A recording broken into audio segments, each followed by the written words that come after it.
मैं मंगल करण वीतराग विज्ञान, नमो ताहि जाते भय अरहंतादि महान। करि मंगल करि हो महान, ग्रंथ करन को काज। जाते मिले समाज सब, पावे निज पद राज।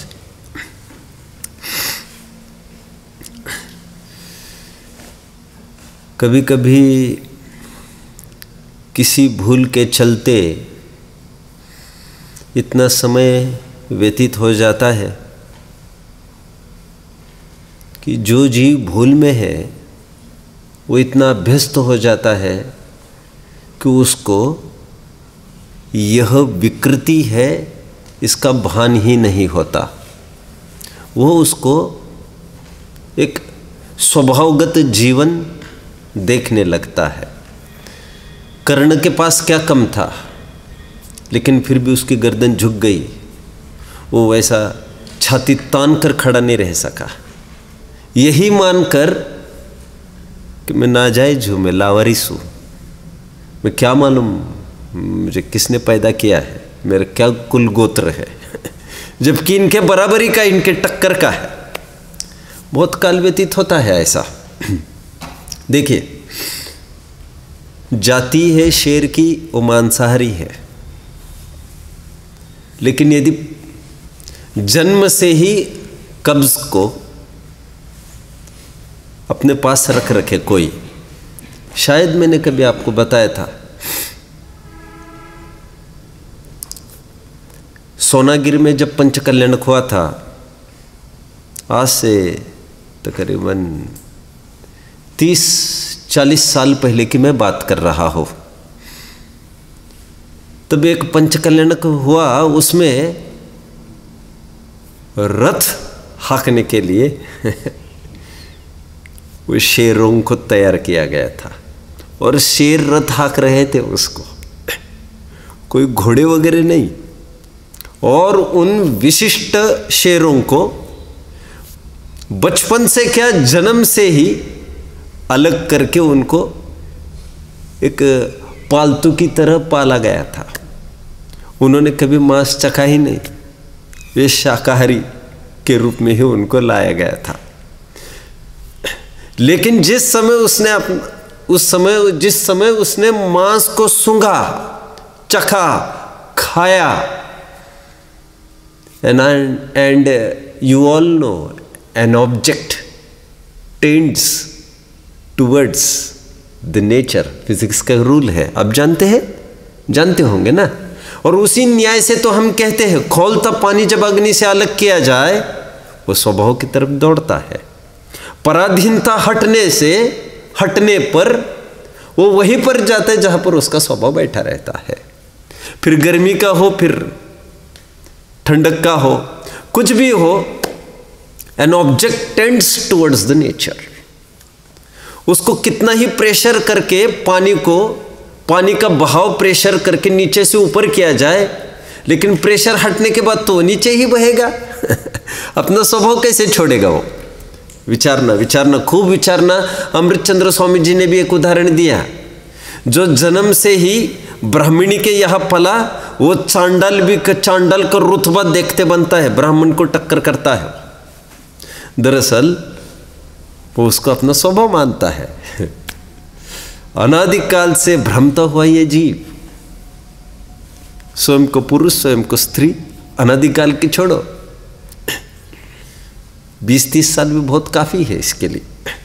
और अभी का जन्मा 1-2-5 बार क्या देख लिया इसको, और वो माँ नहीं दिखती तो रोने लगता है। यूज्ड टू हो जाता है। फिर इसको छोड़ते दूसरे को पकड़ता है, पत्नी को। लेकिन कहीं ना कहीं अपना आश्रय स्थान, अपना श्रद्धा स्थान जमाए रखता है, और उनमें अपना अस्तित्व डेवलप करता रहता है। समझ रहे हैं? खैर हो कुछ भी, लेकिन एक फॉर्मूला तो उसका बरकरार रहता है, पर से मैं और मेरे से पर। ऐसा पराश्रितपना, इतनी पराधीनता उसके जीवन में तो बरकरार रहती है। आइए निष्कर्ष के रूप में मैं आपको इतना भर कहना चाहता हूँ, बहुत टाइम से चलती आ रही विकृति अभ्यस्तपने के कारण वो एक स्वभाव लगने लगता है जीव को, और उसके कारण वो अधिकार स्थापित करता है जहाँ पर अधिकार नहीं करना चाहिए, और वहाँ से वंचित होता है जहाँ पर उसको अपना अधिकार करना चाहिए। बहुत अच्छे से और एक उदाहरण दूँ। घर में माँ उठी, पिता भी उठे। माँ को उठते ही क्या विकल्प सताया? माँ उठी, बच्चा है उसका 10-1 साल का, क्या क्या विकल्प सताया? बच्चे का टिफिन तैयार करना है, चलो चलो उठो उठो उठो जल्दी, बच्चे का टिफिन तैयार करना है, फिर इनको ऑफिस जाना है, इनका सब ड्रेस वगैरह आगे ला कर रखना है, इनका शूज़ को पॉलिश करना, आदि आदि आदि। सीधे चौकी की तरफ सीधा, अथवा पहले नहा धोकर जो भी है वो विकल्प चालू होगा। पुरुष उठेगा, उसको क्या विकल्प उत्पन्न होता है? आज मुझे ये देना है, ये सबमिशन है मेरा, वो सबमिशन है, आज बॉस ये कह सकता है, आज उसको कलेक्ट करना है, उसको कलेक्ट करना है, 2-5 फोन घुमा देता है। जो लड़का उठता है उसको क्या विकल्प उत्पन्न होता है? विचारणीय बात है, लड़के को उठते ही रोटी का विकल्प उत्पन्न नहीं हुआ, रोटी बनाने का, और ना ही उसको ऑफिस संबंधी कोई विकल्प हुआ, और ना ही माँ को स्कूल के सबमिशन संबंधी विकल्प हुआ, ना ही बाप को स्कूल संबंधी विकल्प हुआ। सबको अपने अपने विकल्प तय है। उन विकल्प तय होने का कारण स्वयं की स्थापना। मैं माँ हूँ, घर की सभी जिम्मेदारी मेरे जिम्मे है। मैं बाप हूँ, बाहर का सब मेरे जिम्मे है, व्यवस्था कराना, मेरी नौकरी, मेरा जॉब, और मुझे इनका एजुकेशन देखना, मुझे ये सब करना है। मतलब वो स्वयं को ऐसा बाउंड समझने लगता है। बच्चे को भी लगने लगता है, फिर मम्मी डांटेगी, फिर पापा डांटेंगे। बाप को कभी नहीं लगता बच्चा डांटेगा कि पत्नी डांटेगी, क्योंकि उसको ऐसा राग उत्पन्न होता ही नहीं जिस रूप वो स्वयं को मानता ही नहीं। अर्थात जिसने जिस रूप स्वयं को माना उसके अनुरूप राग द्वेष होने लगता है। कितने जन समझ रहे मेरी बात को? राग द्वेष करने के लिए करना कुछ नहीं है, करना इतना ही है, उस रूप अनुभवना है। आपने कभी गौर किया होगा, शादी हो गई, बहू आ गई घर में, और बहू आने के बाद वह बर्तन रखा है वो उसको उठाती नहीं है, कोई आया है उसको पानी पे आदि आदि आदि, कोई जिम्मेदारी नहीं करती है, जिम्मेदारी पार नहीं पाड़ती है। उसको समझदार आदमी, ना समझ आदमी क्या कहेगा? क्या बात है, तुम टाइम पर नहीं है, भोजन नहीं करती, टाइम पर तुम आती नहीं, देखो ये कब से पड़ा है, देखो ये गंदगी कब से पड़ी है, इसको तुमने साफ नहीं किया अभी तक। ना समझ आदमी ऐसा बोलता है। समझदार आदमी क्या बोलता है? बोलिएगा कोई? क्या बात है, तुम इस घर को अपना समझती नहीं, क्या बात है। और जब ये समझेगी ये मेरा घर है, फिर बाकी क्या कहना है उसको। मतलब बात एकत्व की है, अनुरूप राग द्वेष होगा ही होगा। कितने जन समझ रहे मेरी बात को? अभी कल एक प्रश्न आया था, मैं एक फाउंडेशन जमा रहा हूं मेरा प्रकरण खड़ा करने के लिए। कल एक बात आई कि हमको कोई चीज का स्मरण हो जाता है तो उसको कोई दोष तो नहीं लगता ना हमको? ऐसा एक प्रश्न उत्पन्न हुआ। मैंने कहा स्मरण उसी बात का होता है जहां पर हमारा राग होता है, उस बात का स्मरण थोड़ी होता है जहां पर राग नहीं होता है। एक ही चीज है, हमको 20 साल पहले की चीज याद है और दो दिन पहले की भूल गए। ऐसा कैसे? जहां पर राग था वो बराबर ध्यान में रहा हमारे। तो स्मरण करना, मैंने कहा कि सब प्रकार के कथन है जिन शासन में, लेकिन बात तो यही है कि स्मरण उसी का आता है जिसके प्रति बहुत अटैचमेंट है। जिसके प्रति अटैचमेंट ही नहीं, वो चीज़ भूल जाता है आदमी। जिसको पैसे के प्रति बहुत अटैचमेंट है, उसने कभी 10 रुपये भी किसी ने उसको चुकाए नहीं होंगे तो उसको वही याद रहेगा। बात अटैचमेंट की है। कितने जन समझ रहे हैं बात को? फिर इसी तर्ज पर बहुत जन पूछते हैं स्वप्न में हम जो देखते हैं उसका फल तो कुछ नहीं लगता ना।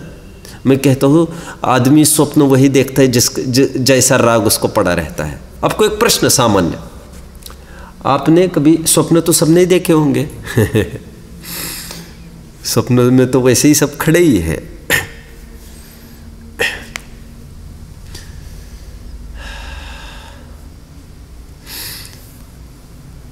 आप में से किसी ने ऐसा स्वप्न देखा कभी कि मैं मांस खा रहा हूं? नहीं देखा। मांस खा रहा हूं ऐसे देखा? नहीं देखा। Very good, very good. ना आप कभी देखेंगे, ऐसा क्यों? आपको जम गई है, जो भिन गई है बात नस नस में, देखो ना, आपको उसका स्वप्न ही नहीं आता, आ ही नहीं सकता आपको। इसका मतलब जो जो आपको स्वप्न आते हैं वहां पर राग सुप्त रूप से पड़ा है। आपको भले ये लगता है मैंने कभी विचार ही नहीं किया और हो कैसे गया ये, लेकिन विचार नहीं करने पर भी, विचार मतलब चारित्र गुण का विकारी परिणमन नहीं होने पर भी एकत्व तो तुम्हारा बराबर पड़ा है ना, एकत्व तो तुम्हारा बराबर पड़ा है। श्रद्धा की विपरीतता पड़ी है, और श्रद्धा की विपरीतता होगी तो राग द्वेष खड़े होंगे।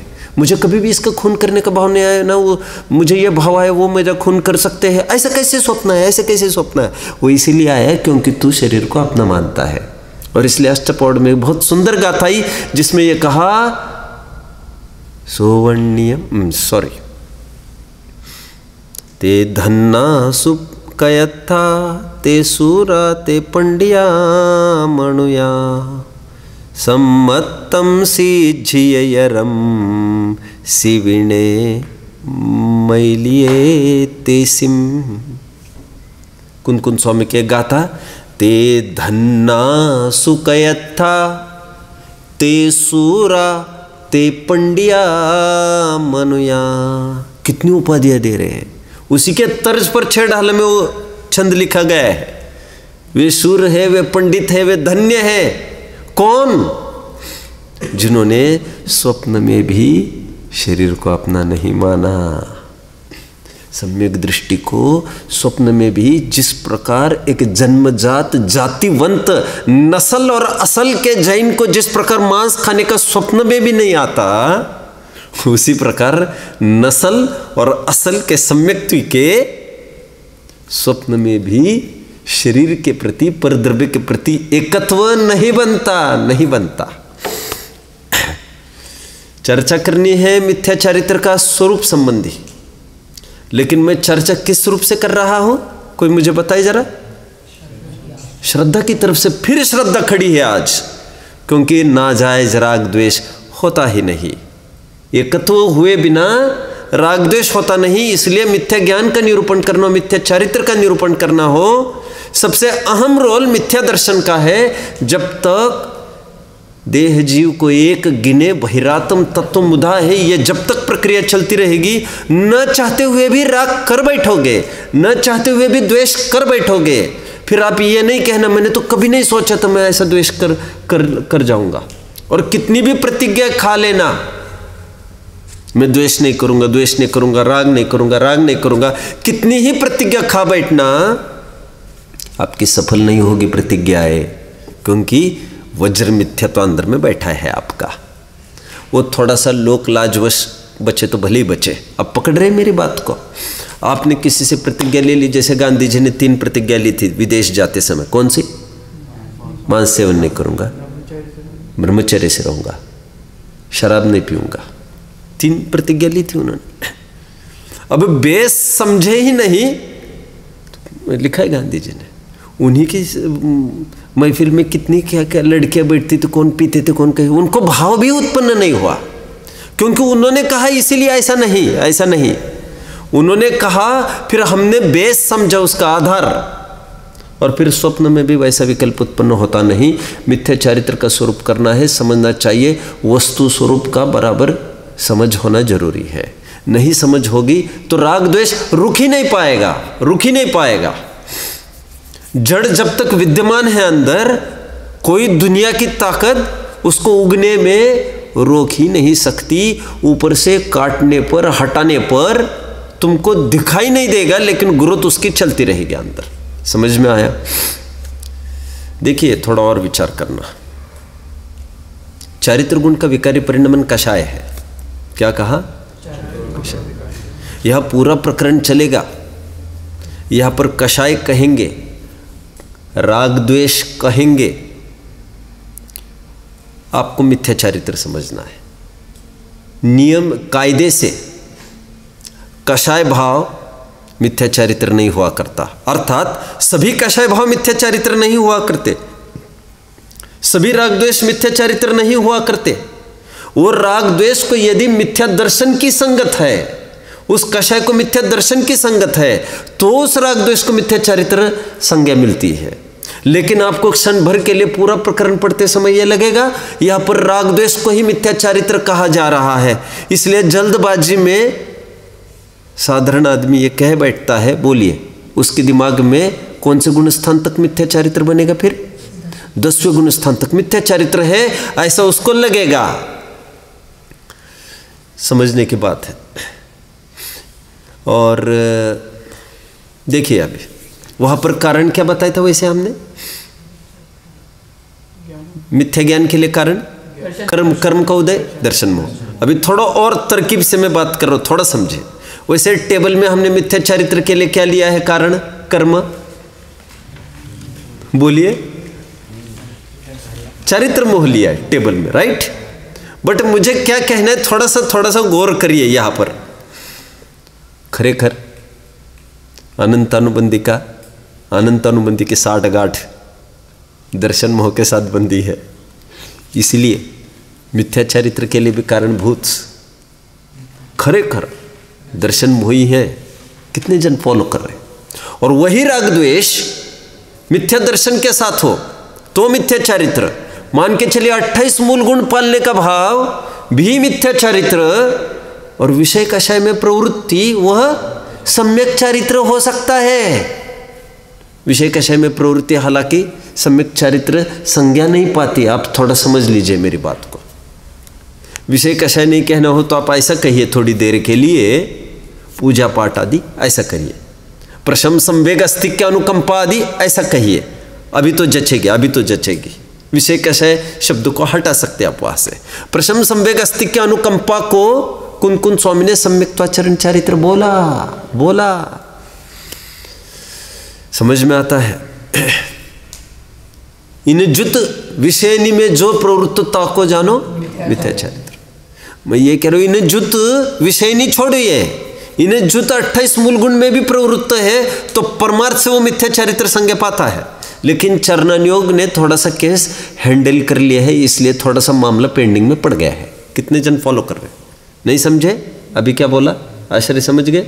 चरणानुयोग लोक रीति नीति पर बहुत चलता है, इसलिए बहुत इजाजत नहीं देता उसको मिथ्या चारित्र कहने के। ना अंदर झांक सकता है कोई तो उसको चारित्रवंत कह देता है।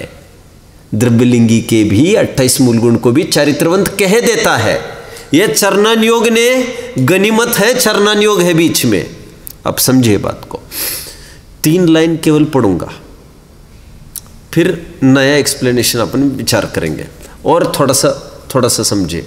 यदि हमारे श्रद्धांश पर मैं पर को अपने अनुसार परिणमन करा सकता हूं, अपने श्रद्धांश से पर परिणत होता तो क्या होता? तो फिर पर को परिणमन कराने के भाव को सम्यक दर्शन कहते।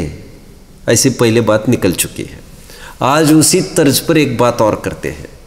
ये कहते यदि हमारे राग से, किसी को बचाने के राग से कोई बच जाए, यदि हमारे मारने के राग से, वो भी राग ही एक प्रकार से, द्वेष है कायदे से, तो वो यदि हमारे द्वेष से कोई मर जाए,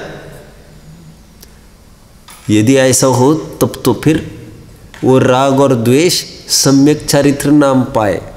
लेकिन हमारे राग का वश पर द्रव्य को जलाने में नहीं चलता और ना ही हमारे द्वेष का वश किसी को मारने में चलता है, तभी तो इनको मिथ्या चारित्र संज्ञा मिलती है। फॉलो कर रहे हैं आप लोग? 3 लाइंस पढ़नी है हमको। देखिए मिथ्या चारित्र का स्वरूप। अब मिथ्या चारित्र का स्वरूप कहते हैं, चारित्र मोह के उदय से जो कषाय भाव होता है उसका नाम मिथ्या चारित्र है। चारित्र मोह तो अपने टेबल में लिखाया ही था। मैंने दर्शन मोह भी इसलिए कहा, अनंत अनुबंधी है ना, अनंत अनुबंधी। है तो चारित्र मोही की प्रकृति, उसमें अटपटापन क्या है ऐसा? चारित्र मोह की जब प्रकृति गिनाई ही 25 है, तो अनंतानुबंधी की 4 तो है ही उसमें, तो अनंतानुबंधी चारित्र मोह है ही। अनंतानुबंधी को परिभाषित किस प्रकार किया है, कोई बताएगा? ऐसा भी लिखा है, जो सम्यक तो प्रकट ना करने दे उसको अनंतानुबंधी कहते हैं। सुनिए आप लोगों ने परिभाषा, 9वें अध्याय में तो मिलेगी ही। यह बहुत कनेक्टेड है मिथ्या दर्शन ही से, इसलिए चारित्र मोह होने पर भी इस पर पूरा असर होता है दर्शन मोह का। जैसे आप जानते हैं, मैग्नेट के साथ रखा हुआ आयन भी मैग्नेट का काम करता है, आप जानते हैं इस चीज को। और केमिस्ट्री तो बहुत जानते हैं, थोड़ी देर उसके पास रखो तो फिर वो भी वैसा काम करने लगता है, फिर उसके पास और कोई दूसरा रखो तो वैसा। बात पुद्गल ही की नहीं है, बात चेतन की भी है। संगत का असर होता है। फिर वस्तु स्वरूप के सिद्धांत की बात और है, एक्सेप्शनल केस हर जगह है, मैं तो उस व्यवहार दृष्टि से बात कर रहा हूं।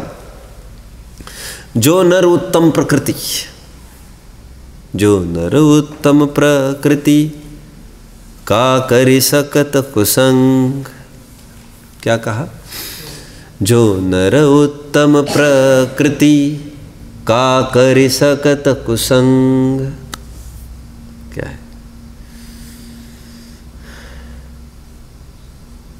चंदन विष व्यापत नहीं लपटे रहे भुजंग।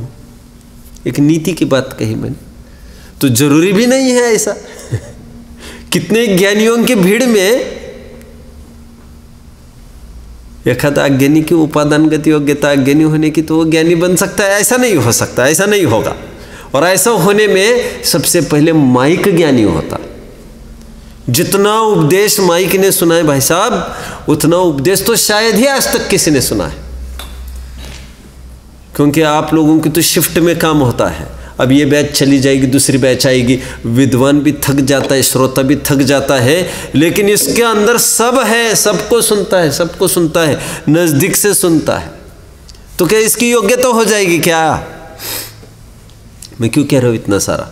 हम भले ये कह रहे चारित्र मोह के उदय से मिथ्या चारित्र हुआ है, ऐसा कहते तो है, लेकिन मुझे ये कहना है वहाँ पर भी मिथ्या दर्शन अपना असर करता ही है। ऐसा न होता तो या ही जुत क्या इन जुत विषयनी में जो प्रवृत्ति, इन जुत मिथ्या दर्शन के साथ जो कुछ है।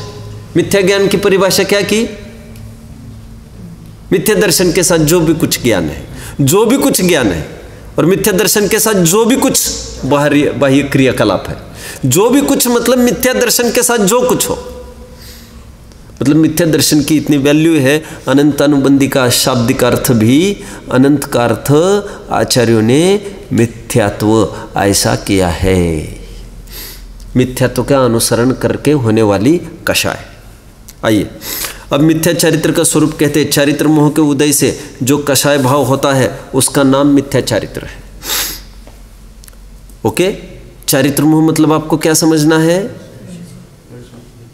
नहीं, चारित्र मोह तो चारित्र मोह ही है, लेकिन समझना क्या है? अनंतानुबंधी ओनली। क्योंकि यहां पर अप्रत्यक्षण और प्रत्यक्षण संजोलन लेते हैं, तो फिर क्या परिभाषा बनेगी? फिर कोई मुझे करके दिखाइए। चारित्र मोह की जगह आप अप्रत्यक्षण और प्रत्यक्षण और संजोलन लेते हैं, तो क्या बनेगा फिर? ये लाइन अर्जो बोल के दिखाओ। हाँ बोलो, बोल के दिखाओ। आयुष है नहीं क्या आज?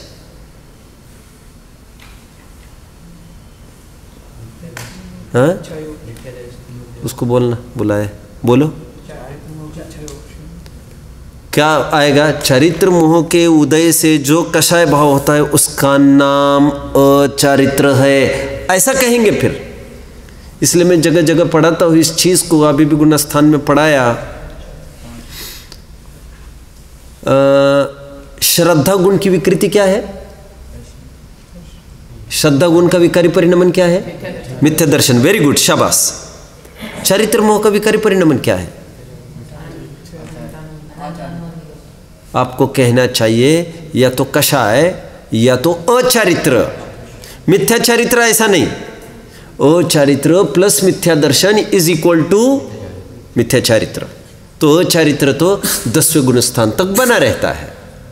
चरणान योग की शैली में 5वें गुण स्थान तक, कर्णान योग की शैली में 10वें गुण स्थान तक। 5वें गुण स्थान का नाम ही आप जानते हैं, चारित्राचारित्र, है ना।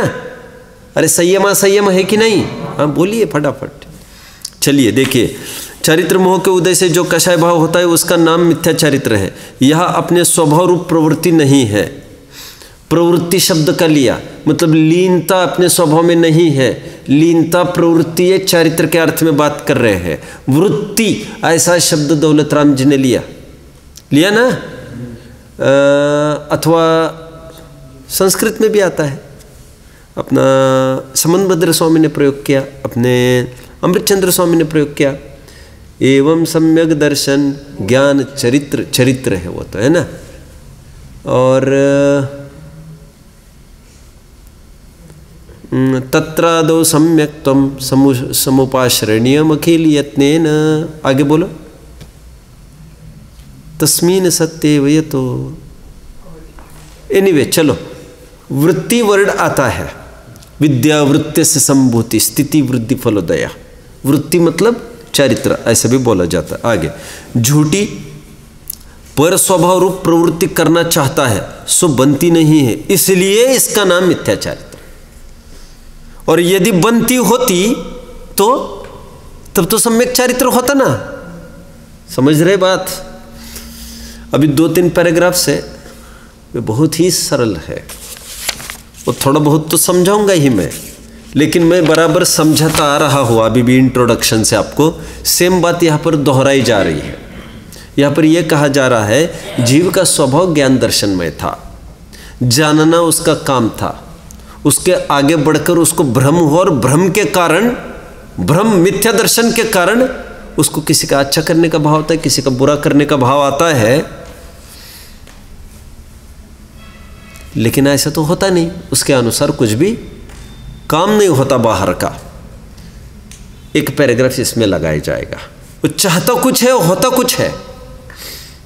ओके, हमने एक क्षण देखा तो बहुत टाइम पहले, आपको याद आ रहा होगा। पूरा जीवन भर जिससे बचते रहे बराबर वो पीछा करता रहता है। ऐसे ऐसे मरीज देखे हैं, सालों नहीं अपना पूरा जीवन लगा देते दांव पर, हिम्मत नहीं छोड़ते हैं, लेकिन काम बनता ही नहीं उनका, बनता ही नहीं। क्या करें? क्योंकि काम बनाने के प्रयास से नहीं बनता। जब काम बनना होता है तब समय आने पर सब अपने आप हो जाता है। हाँ देखो, अपना स्वभाव तो दृष्टा ज्ञाता है। एक छंद को मैं तो बोलूँगा अभी, पहले इसको पढ़ते हैं। बहुत सरल पैराग्राफ है, समझिए। वही बतलाते हैं अपना स्वभाव तो दृष्टा ज्ञाता है, सो स्वयं केवल देखने वाला जानने वाला तो रहता नहीं है। रहता नहीं मतलब मानता नहीं है। जिन पदार्थों को देखता जानता है उनमें इष्ट अनिष्टपना मानता है। 2 स्टिकर्स लेकर ही बैठता है ये अपने पास। हाँ, अच्छा और बुरा, जो भी कुछ what ever happens in his life, दोनों में से एक स्टिकर लगाकर माथे पर लगा देता है किसी के। ये अच्छा, ये बुरा, एनीथिंग, कुछ भी हो जाए उसके पास दूसरा कोई सॉल्यूशन नहीं है। उसके पास नहीं, तीसरा कोई ऑप्शन नहीं है। देखिए, इष्ट अनिष्टपना मानता है, इसलिए रागी द्वेषी होकर किसी का सद्भाव चाहता है, किसी का अभाव चाहता है, परंतु उनका सद्भाव या अभाव इसका किया हुआ होता नहीं है। मैंने कहा था कौवे के कोसने से ढोर मरते नहीं। किसी के चाहने से कुछ भी नहीं होता जी। एक फिल्म आई थी, मैंने कभी शायद कहा है आप लोगों को, देवानंद एक एक्टर है, जानते आप? चला गया होगा अब तो, कब क्या चला गया, ठीक। आए हैं सो जाएंगे राजा रंग फकीर, जाना तो सबको ही है, गए, चलो ठीक। उसकी एक फिल्म निकली थी, फिल्म का नाम गाइड है। गाइड, वो गाइड करती कि मिस गाइड करती, मैं उलझना नहीं चाहता। उसमें पानी बरसता नहीं है, और हाहाकार मचा है हर जगह। अब कैसे पानी बरसे, कैसे पानी बरसे, तो बहुत पंडा लोग मिलके उसको ठीक करने के लिए एक यज्ञ का आयोजन करते हैं। और यज्ञ के आयोजन के लिए फिर ये इसको सामने खड़ा किया जाता है। मैं अनुमानित कह रहा हूँ, मैंने फिल्म देखी नहीं है।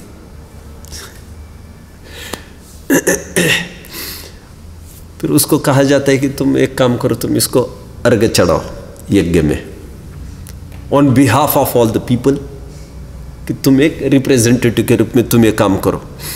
फिर उसको कहा जाता है तुम भगवा कपड़ा पहनो एक, और फिर इस उंगली से ऐसा ऐसा देते रहो। तो उसमें वो डायलॉग बताया है, वो डायलॉग देता है एक, कहते मुझे ये समझ में नहीं आ रहा है इस यज्ञ का और इस बारिश का क्या लेना देना है। अब तो लोग जानते नहीं बाहर, अभी लोक में मेंढक और मेंढकिन की शादी कराई जाती है इसके लिए। जानते, सुना है आप लोगों ने? कितनी रस्म होती हो, कैसा ही ये देश हिल जाएगा आपको। एक तरफ ऐसा लगता है ये चांद पर चला गया, और एक तरफ आप ऐसा डार्कर जोन देखोगे, आपको यकीन ही नहीं होगा ऐसा भी चल रहा है आज देश में। एक जगह साउथ में, एक जगह बहुत बड़ा धर्म क्षेत्र है। किसी को पूरे डिटेल्स चाहिए तो पूरा डिटेल सर्व किया जा सकेगा। मेरे पास इतना समय नहीं है, मैं आपको इतना इसलिए कह रहा हूँ ताकि आपको सत्यता भाषित हो। वहाँ पर लाइन से सब बैठते हैं। Just imagine now, imagine, line से सब बैठते हैं। वो आदमी पंडा आता है, नारियल सिर पर फोड़ा जाता है, सिर पर फोड़ा जाता है नारियल, लाइन से लगते लोग। अब क्या फुटता है क्या मालूम, भगवान ही जाने। और लोग ऐसे ऐसे ऐसे बैठ जाते हैं उसके लिए, और फोड़ता है खड़ा खड़ उस पर, और उसको शुभ शगुन मानते।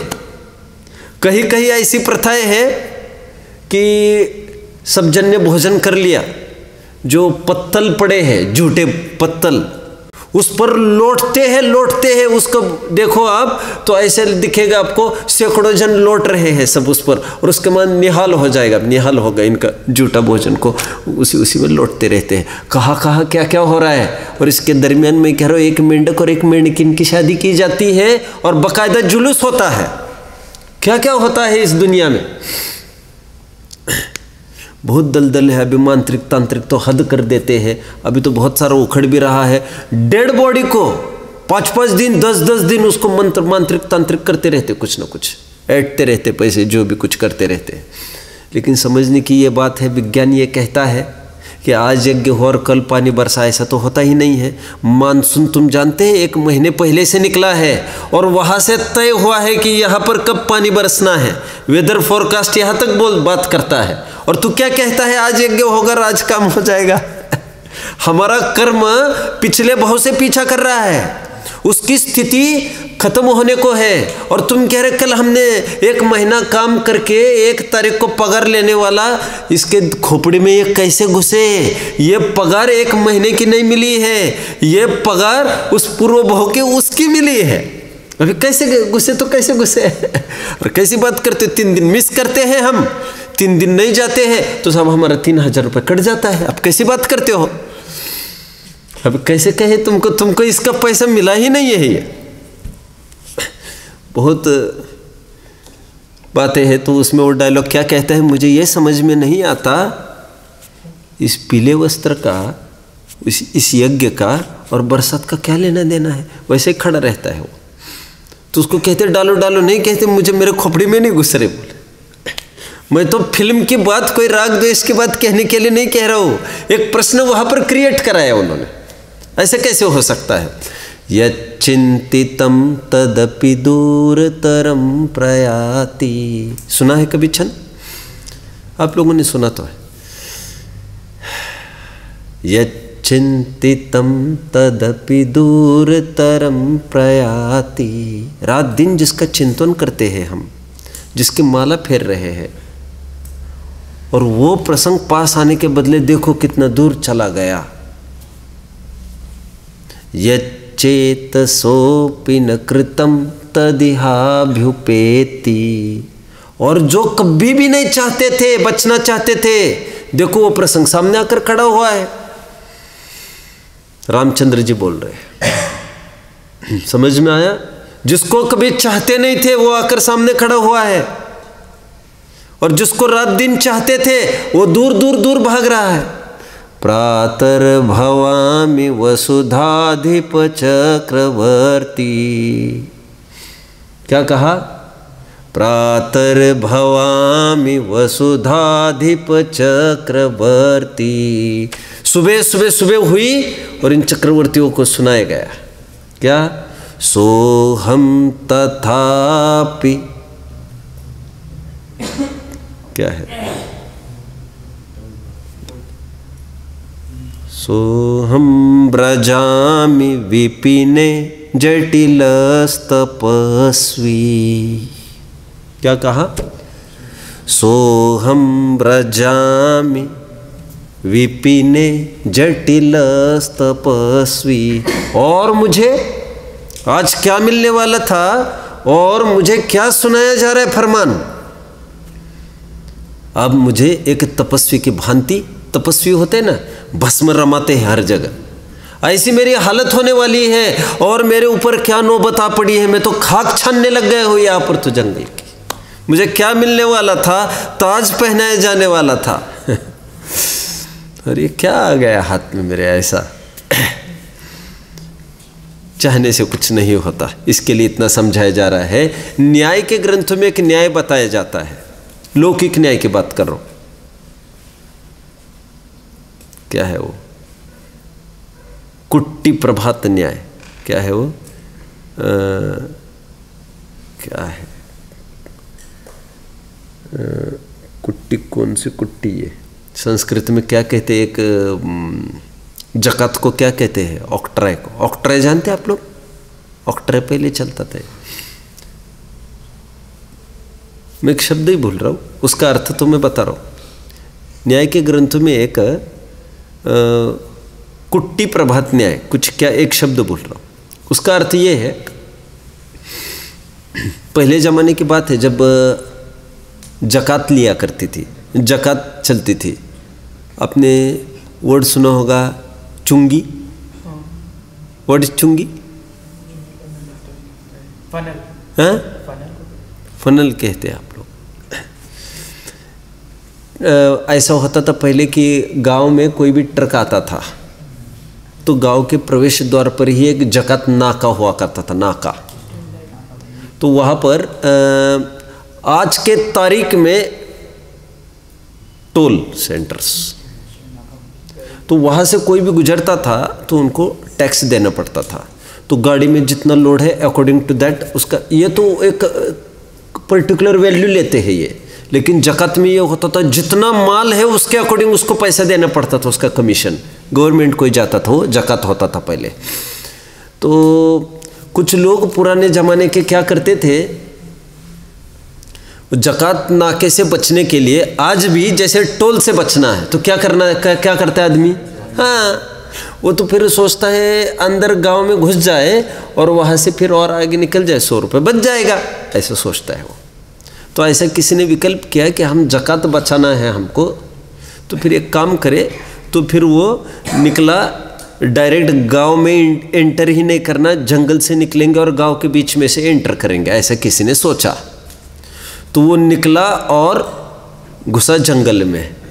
रात का टाइम था, पहले ज़माने का टाइम है, कोई हेडलाइट का ज़माना नहीं है गाड़ियों का, ऐसे बैलगाड़ियों पर, ऊंटों पर और घोड़ों पर चलता था। और चोरों डाकुओं का बहुत प्रस्त था। तो ये निकला जंगल में, अनायास चोर डाकू ने लूट लिया, इसको लूट लिया, पीट लिया, फिर जितना समस्याएं भूत प्रेत हुआ, और होते होते रात जैसे तैसे गुजर गई। और रात गुजरी और सुबह होकर सामने जहाँ प्रवेश किया वहीं पर सामने वो जकात नाका था। उसने कहा चल निकाल, क्या क्या है तुम्हारे पास? क्या मतलब है इसका, समझे आप? क्या समझे?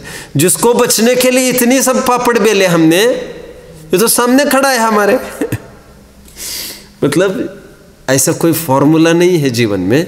अब क्या क्या प्रयास करेंगे तो आप उससे बच सकेंगे, आपको मरण आना है, आपको बीमारी आनी है, आपको वैधव्य आना है, आपको अनाथत्व आना है, आपको कुछ होना है तो बिगड़ेगा, वैसा होगा ही, लाख चाहे कोशिश कर लेना, बात नहीं बनती। क्या कर सकते हैं। देखिए ये पैराग्राफ हो गया। परंतु उनका सद्भाव या अभाव इसका किया हुआ होता नहीं है, पढ़ा था। क्योंकि कोई द्रव्य किसी द्रव्य का कर्ता हरता है नहीं, सर्व द्रव्य अपने अपने स्वभाव रूप परिणमित होते हैं, वह वृथा ही कषाय भाव से अकुलित होता है। आगे बढ़ना है, आगे बढ़ते हैं। यहाँ पर और एक बात ये कही जा रही है, और अनायास कुछ ऐसा हो ही जाए, हमने सोचा और ऐसा हो गया। न्याय बोलो और एक, न्याय बोलो और एक, काकतालीय न्यायवत ऐसा हो ही गया बाय चांस, तो कहते हैं इसको भ्रम तो पुष्ट हुआ इससे। जैसे एक छोटा सा बच्चा बहुत बड़ी बैलगाड़ी को हाथ लगाए था, बैलगाड़ी आगे चल रही थी, कुत्ता भौंक रहा है और गाड़ियां दौड़ती है, आपने सब देखा होगा। जितनी तेज दौड़ोगे गाड़ी, वो कुत्ते को कुछ नहीं, कुत्ते को ये लगता है ये मेरे से डर के भाग रहे हैं, बात इतनी है बेवकूफ़ी उसकी। अब समझे, ऐसा नहीं है कुछ और कोई कारण नहीं है, और आप रुक जाएंगे, वो रुक जाएगा, गुमसुम सा खड़ा रहेगा। आप जितना दौड़ रहे हो वो उसका टॉनिक है। तो लोक में जो कायर लोग दौड़ते हैं तो उनको ये कहा जाता है तुम वही रुक जाओ और झुक जाओ। तो कह रहे मैं कैसे रुकूं? ये रुक जाए तो मैं रुकूं, और कुत्ता सोचता है ये रुकूं तो मैं रुकूं। बात समझने की ये है कि उसको भ्रम पल रहा है, उस बालक को गाड़ी मैं ढकेल रहा हो। तो कहते हैं उसी प्रकार कहीं भाव था अपना, भाव के अनुसार अभाव या सद्भाव हो गया सामने की वस्तु का, तो उसका भ्रम पुष्ट होता है। लेकिन सदाकाल तो ऐसा होता नहीं, और यदि सदाकाल ऐसा होता तो करके दिखाता नहीं इससे पहले। 30 साल के बाद जो कहता है at last I have achieved, if you are the achiever, यदि तुम कर सकते होते, प्राप्त करने के कर्ता होते, तो फिर 30 साल का के लिए लगा, फिर 3 साल पहले करते। करे योग नहीं था, फेट एंड लक के अलावा कोई बात ही नहीं करता। तो बुद्धिमानी यही होती है कि हम सहज परिणमन होता देखे, होता स्वयं जगत परिणाम, जग का करता क्या काम, दूर हटो पर कृत परिणाम, सहजानंद रहू अभिराम। ऊपर भी लिखा है ना, मैं जग का करता क्या काम। आगे ना बात, यहाँ पर अभी बात अपने की, तो ये सब है। देखो आगे का पैराग्राफ की बात करते हैं।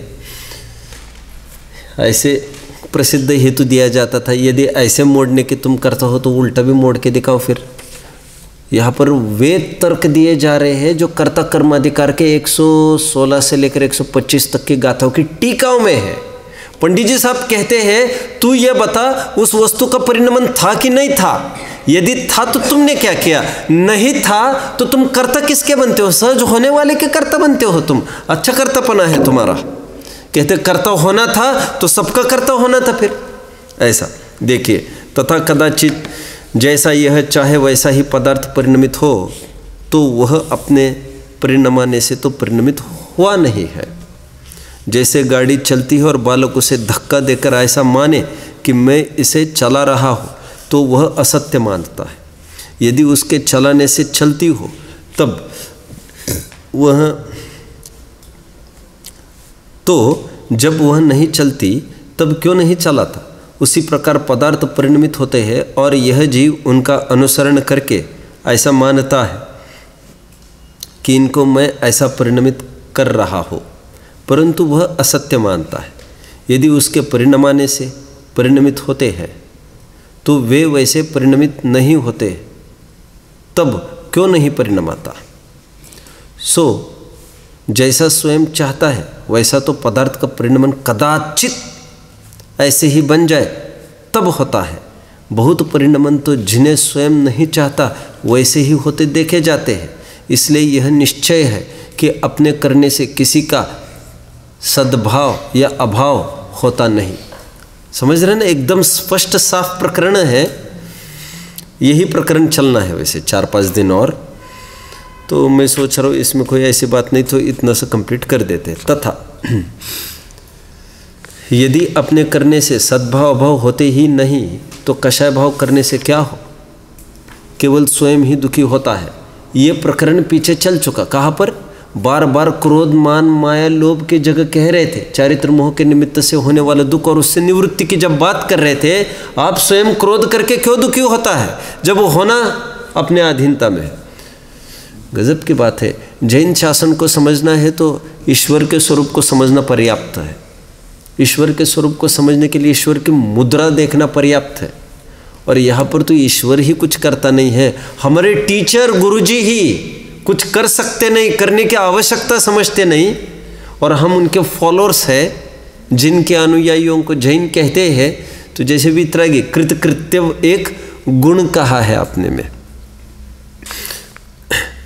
जैसे किसी देखो करने से क्या हो, केवल स्वयं ही दुखी होता है। जो मैं फॉर्मूलाज आपको थोड़े टाइम पहले कहता था, क्या कहता था?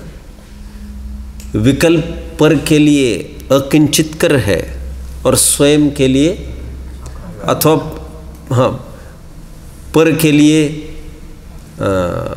अकिंचित कर, क्या पर्टिकुलर वर्ड्स का यूज़ करता था, स्वयं के लिए अकार्यकारी, अथवा ये कह रहा था कि दूसरों के लिए निरर्थक है और अपने लिए अनर्थकारी है। मूलात्मक ख्याति की टोन। हमारा विकल्प पर के लिए निरर्थक है और हमारे लिए पूरा सार्थक है, हमारे लिए पूरा सार्थक है। दूसरों में ऐसा कराने का भाव और दूसरों के लिए जितनी खाइयाँ खोदने का विचार करता है वो अपने लिए ही ये बनाता है, और प्रत्यक्ष रूप से ऐसा दिखता नहीं हमने किसी का बुरा किया, और फिर कहता रहता है कि ये दृश्य लोक में जीता हुआ ये सोचता है मैंने कभी किसी का बुरा किया नहीं, मेरा क्यों बुरा हो रहा है। और यहाँ पर बीज बोए बिना उगता ही नहीं ऐसा वस्तु स्वरूप है। समझ में आया? इसलिए लड़के के लिए लड़की के लिए कोई कितना पाप करने का सोचे, माँ के लिए बाप के लिए कितना भी पाप करने का सोचे, उसका फल उसको मिलेगा।